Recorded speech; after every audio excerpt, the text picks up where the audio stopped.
Makadi hama mati mana ese udhamuri. Nasi ndine mesi yandoda kuti tisolve. Mesi yanetsa vanhu vakawanda stereke. Vanhu vakawanda vaindibvunza kuti inosolvwa sei. So ndichakuradzai masolvero atinoita. Nasi tichaita mesi tichitaura nyaya.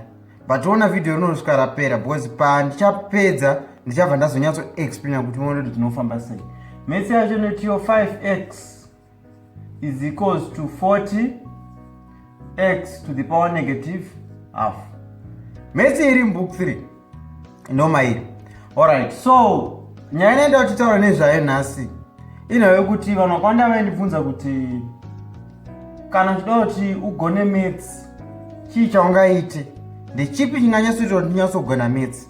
Vamwe vaitoti dai zvaibvira ndaikwereta pfungwa dzenyu mudzidzisi ndononyora pandazodzoka ndokudzoserai auti ndinyatsokuansai kuti chinoita kuti munhu ugone maths chii, especially vechidiki, because vakura I know kuti you know this already.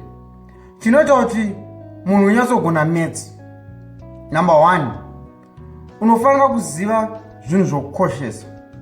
Pati unofanira kuziva zvinhu zvokukoshesa. Alright, mind dzemunhu dzavangofanana nememory card, rekanongozi afanana nememory card. Ngati Mwari vakatisika isusu zvavangofanana, vakabva vaisa ngatimboti maybe 1000 gig mubrain dzemunhu wese. Saka munoona zvinoitika pamemory card. Memory card kana rakazara, chii chinoitika? Rakazara memory card, hapana chimwe chinhu chokwanisa kupinda. Saka zvinoenderana nekuti memory card rako rakazara nezvipi, ndikuti mumind mako ngatiti unomuzadza maindia, unomuzadza zvimwe zvinhu, hausi kuzadza maths, hausi kurevise, haungambodzinzwisise maths, haungambodzi-pasa. So unofanira zvavo zvekuzadza. Vamwe manje zvavanozoita, munobva kune mamwe mamemory card ane virus. Zvimwe zvinhu izvi boys vechidiki zvamunoona izvi zvinhu zvekuti ivirus pacharo, hazvimbokuvake, hazvikupe kana vision, hazvikupe kana future. Boys unofanira kuzozivawo futi kuti musaafectwe nemapeers. Unofanira kuziva musiyano uri pakati pekuenjoy your youth nekudestroy your future. Saka unofanira kuziva zvekuzadza mupfungwa dzako. Kana uchikoshesawo maths, uchida kuti upase maths, unofanira kuzadzawo maths. Ndozvo zvinokwanisa kutaura kuti tese udzipase. Otherwise wakasaita izvozvozvo haumbozinzwise maths, haumbodzipase.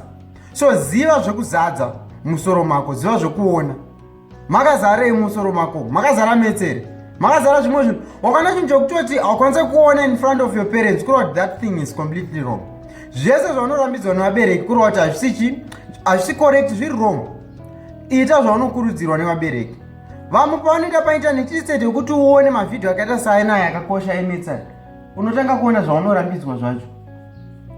Hapana mubereki wako paachakuvenga. Everything chaunorambidzwa nemubereki kureva kuti achina kukodzera.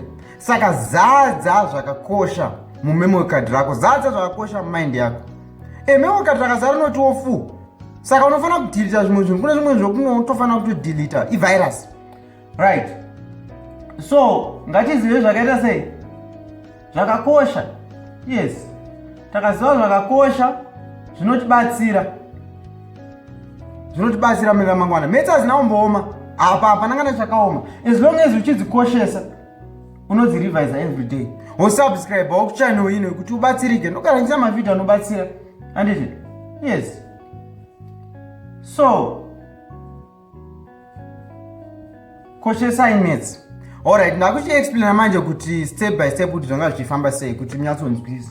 Zvataita apa handiti maths yedu yekuti yanga iri 5x is equals to 4x to the power negative half. Saka tada kuita kuti algebra isare yega, tativhada both sides nani na5 yobva isara iri x is equals to 8x to the power negative half. Zvadaro tobva tazoti x is equals to 8 over root x. Remember tinobvisa negative sign nekuti 1 over, ende kuti takasara ya 8 over x to the power half zvangofanira kuti root x. Right, then panapa tabva taita cross multiplication. Remember mabase kana akafanana tinoedha, ndosaka tazoedha panapa. Then tazoedha yobva yazosara iri x to the power 3 over 2. Remember 1 plus 1 and half, 1 plus half inoita 1 and half. Saka 1 and half zvafanana kuti 3 over 2. Zvafanana kuti 3 over 2, kuti tibvise 3 over 2 tula value ya x tamultiplya ne opposite yechi ye improper fraction which is 2 over 3. and then this side. Apa ushandisa law 7 on laws of indices. Washandisa law 7 answer yako inobva yaita chi? Inobva yaita 4.